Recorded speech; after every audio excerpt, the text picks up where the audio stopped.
Bismillah, Assalamualaikum warahmatullahi wabarakatuh. Alhamdulillahirabbil alamin. Assalatu wassalamu ala asrafil anbiya'i wal mursalin wa ala alihi wa sahbihi ajma'in, amma ba'du. Teman-teman yang dimuliakan oleh Allah Subhanahu wa taala, pertama-tama marilah kita sama-sama bersyukur pada Allah Subhanahu wa taala karena sudah diberikan berbagai macam nikmat. Nikmat iman, nikmat Islam, nikmat sehat, nikmat sempat, dan lain sebagainya. Nikmat yang begitu banyak yang sudah diberikan pada kita tanpa mampu bisa kita menghitungnya. Terutama nikmat yang sedang kita rasakan pada saat ini, yaitu bisa berpuasa di bulan suci Ramadan dengan penuh keimanan, dengan badan yang sehat, sehingga kita bisa benar-benar sempurna untuk melaksanakan ibadah kita di bulan puasa pada tahun ini. Kemudian yang kedua kalinya adalah tidak lupa kita haturkan sholawat beserta salam kita kepada junjungan alam Nabi besar Muhammad Sallallahu Alaihi Wasallam, Nabi yang sudah membawa kita dari zaman kegelapan, zaman jahiliyah, zaman yang begitu jahil, hingga zaman yang terang benderang seperti saat ini yang sudah kita rasakan, yaitu zaman yang penuh dengan kedamaian. Semoga kita semua mendapatkan syafaat dari Rasulullah SAW. Amin, amin ya rabbal alamin. Oke teman-teman semuanya, pada kesempatan kali ini saya akan sedikit menjelaskan tentang materi yang sudah dijelaskan oleh Ustadz kami, Ustadz Sobihul Kisom, pada mata kuliah perilaku keorganisasian. Lebih tepatnya di sini saya akan membahas tentang karakteristik biografi dan perilaku kerja. Oke, buat teman-teman yang pengen tahu kelanjutannya, tetap simak video ini. Check it out. Baik, langsung saja kita ke intinya. Karakteristik individual sangat penting dalam mempelajari perilaku organisasi, karena berpengaruh langsung pada perilaku kerja. Pemahaman atas perilaku individu sangatlah penting karena setiap individu adalah unik, berbeda antara individu yang satu dengan individu yang lainnya.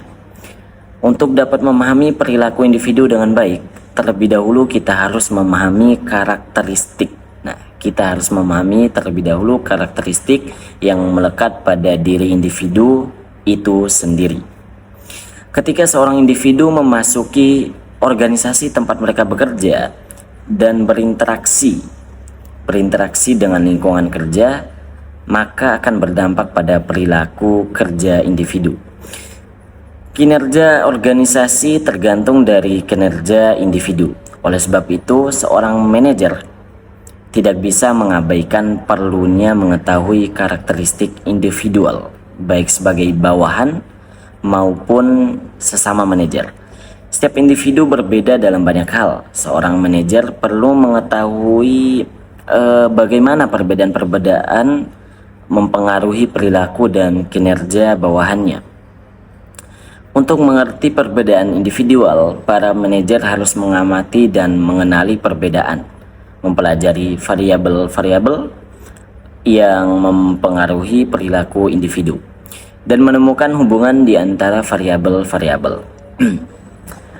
Oke, di sini ada perilaku kerja. Perilaku kerja adalah semua yang dilakukan seseorang dalam lingkungan kerja. Jadi, semua yang dilakukan dalam lingkungan kerja itu adalah perilaku kerja. Berbicara kepada manajer, mendengarkan teman kerja, menciptakan metode baru untuk meningkatkan penjualan, mendokumentasikan laporan, belajar hal yang baru, dan lain-lain, semuanya adalah perilaku dari pekerjaan. Perilaku kerja dalam organisasi adalah sangat kompleks karena dipengaruhi oleh berbagai variabel. Dan variabel individu, atau dapat dikatakan bahwa perilaku individu adalah fungsi dari variabel-variabel individu dan variabel-variabel lingkungan. Variabel lingkungan terdiri dari variabel lingkungan kerja dan variabel di luar lingkungan kerja. Variabel individu terdiri dari variabel psikologis, karakteristik, biografi, kemampuan, dan keterampilan. Semua variabel ini akan mempengaruhi perilaku kerja individu, misalnya dalam pemecahan masalah, proses berpikir, berkomunikasi, observasi, dan pergerakan. Selanjutnya, perilaku individu ini sangat berdampak pada hasil dalam organisasi. Kemudian di sini ada perilaku kerja akan berdampak pada hasil outcome, yaitu dapat menghasilkan prestasi jangka panjang maupun jangka pendek yang positif, pengembangan diri, kepuasan kerja, atau sebaliknya, prestasi jangka panjang yang jelek dan kurang berkembang. Kemudian di sini ada perputaran karyawan adalah pengunduran diri yang permanen secara sukarela maupun tidak sukarela dari suatu organisasi. Tingginya perputaran karyawan mengakibatkan meningkatnya biaya perekrutan, seleksi, dan pelatihan. Hal ini tentu membawa kerugian bagi organisasi. Akan tetapi jika karyawan yang meninggalkan organisasi adalah karyawan yang punya kinerja tidak baik, maka perputaran karyawan sebenarnya bisa positif, karena hal ini menciptakan peluang untuk menggantikan individu yang berkinerja buruk dengan seseorang yang mempunyai keahlian atau motivasi yang lebih tinggi, membuka lebih banyak peluang untuk promosi dan menambah ide-ide baru untuk organisasi. Namun demikian, tidak jarang perputaran karyawan menyebabkan hilangnya individu yang ingin dipertahankan oleh organisasi. Jika perputaran karyawan melibatkan karyawan yang berkinerja tinggi, maka dapat menjadi faktor pengganggu yang menghalangi aktivitas organisasi. Perilaku kewargaan organisasi adalah perilaku pilihan yang tidak menjadi bagian dari kewajiban kerja formal seorang karyawan, namun mendukung berfungsinya organisasi tersebut secara efektif.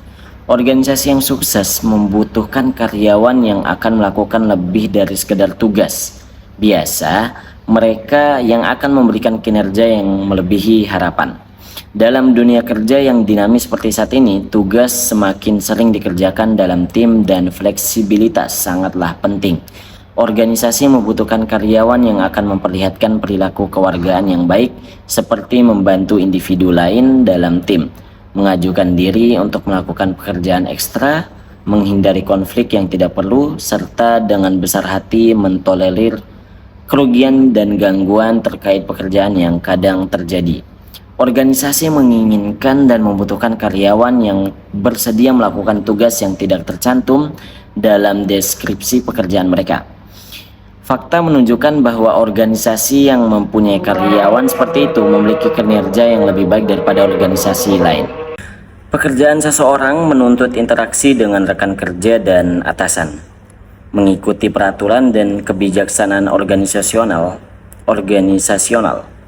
memenuhi standar kinerja, menerima kondisi kerja yang seringkali kurang ideal, dan lain-lain. Ini berarti bahwa penilaian seorang karyawan tentang seberapa ia merasa puas atau tidak puas dengan pekerjaan merupakan hal yang rumit dari sejumlah elemen pekerjaan yang berlainan.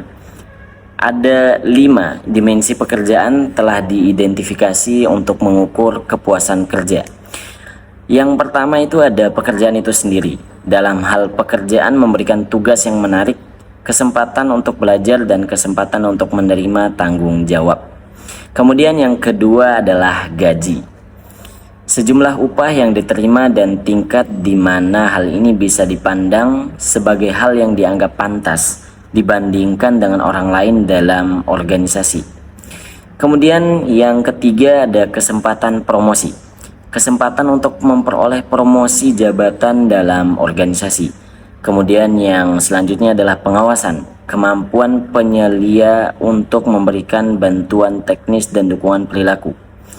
Kemudian selanjutnya adalah yang terakhir, rekan kerja. Tingkat di mana rekan kerja pandai secara teknis dan mendukung secara sosial. Kepuasan kerja dan kinerja. Apakah karyawan yang puas memiliki kinerja yang lebih baik daripada karyawan yang kurang puas? Hasil penelitian mengenai hubungan antara Kepuasan kerja dan kinerja masih merupakan kontroversi sampai sekarang. Misalnya, ada penelitian yang mengungkapkan bahwa kepuasan kerja mempengaruhi kinerja daripada kinerja mempengaruhi kepuasan kerja. Bukti penelitian juga mengindikasikan bahwa kepuasan kerja mungkin tidak perlu menghasilkan perkembangan kinerja individu, tetapi menyebabkan perkembangan level departemen dan organisasi. Mungkin sekian yang dapat saya sampaikan pada materi ini. Kurang dan lebihnya saya mohon maaf. Wassalamualaikum warahmatullahi wabarakatuh.